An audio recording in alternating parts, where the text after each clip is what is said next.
Ce que je propose maintenant, c'est qu'on aille une entreprise qu'on connaît un peu mieux, même si il y a la lutte continue. Simplement que tu nous expliques, vous vendez du tilleul de solidarité. Bon, je pense que sur la fête, on ne boit pas beaucoup de tilleul, mais en même temps, je pense qu'il y en a beaucoup de tilleul de solidarité. Alors où vous en êtes au niveau de votre scope? Alors le tilleul ça calme, c'est parce qu'on est énervé, donc buvez le tilleul pour vous calmer. Alors, je vais parler sous le contrôle de notre avocat, notre brillant avocat, Maître Guénim, ami, qui a, avec lui, on a fait annuler 3 plans sociaux. Et cette multinationale, aujourd'hui, s'assoit sur la décision de justice, la dernière, qui a annulé le 3e plan social, qui a annulé les licenciements et qui a ordonné à Fralib et Unilever de reprendre un 4e plan social avec l'ensemble des salariés de Fralib depuis son début. Donc aujourd'hui, la multinationale ne respecte pas cette décision. Dans cette procédure, elle a fraudé la loi. On ne va pas rentrer dans les détails parce que ce serait peut-être trop long.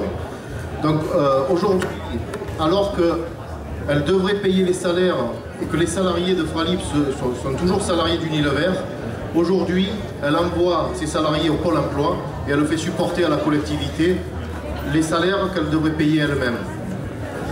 Donc notre combat juridique il continue, puisqu'il a fallu qu'on saisisse le juge de l'exécution pour faire appliquer la décision de justice du 28 février. Donc, et l'État laisse faire alors que l'emploi est la première cause nationale dans le pays, alors que le chômage tous les mois,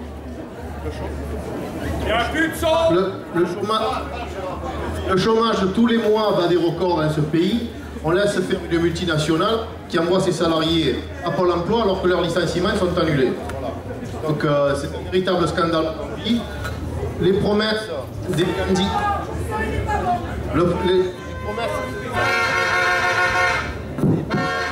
les promesses des candidats quand ils sont venus à l'usine pendant la campagne, c'était une chose. Aujourd'hui, quand ils sont au gouvernement, c'est une autre paire de manches. Aujourd'hui, on nous dit qu'il faut faire sans Unilever, il faut les laisser tranquilles, pêcheurs. Hein.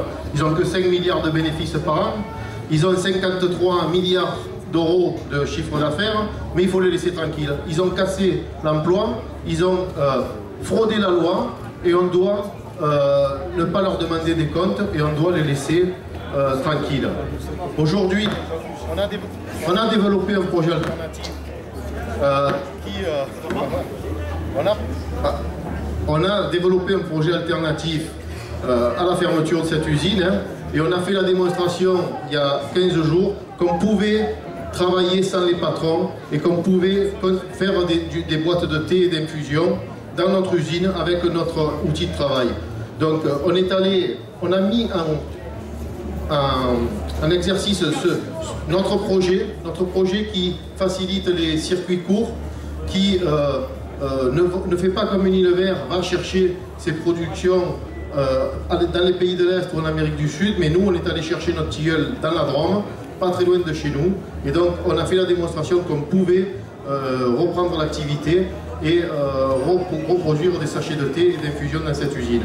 Voilà, donc je vous invite à venir les chercher dans le stand des Bouches-du-Rhône et au Forum social où on est présent. La lutte elle continue, hein.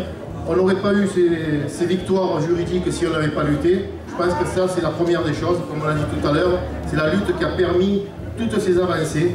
Aujourd'hui on a l'outil de travail, on a les bâtiments et les terrains, on a encore à faire assumer les responsabilités à Unilever qui ne les a pas prises et qui ne les a pas assumées, et le gouvernement lui ne nous aide pas à les faire assumer. Merci.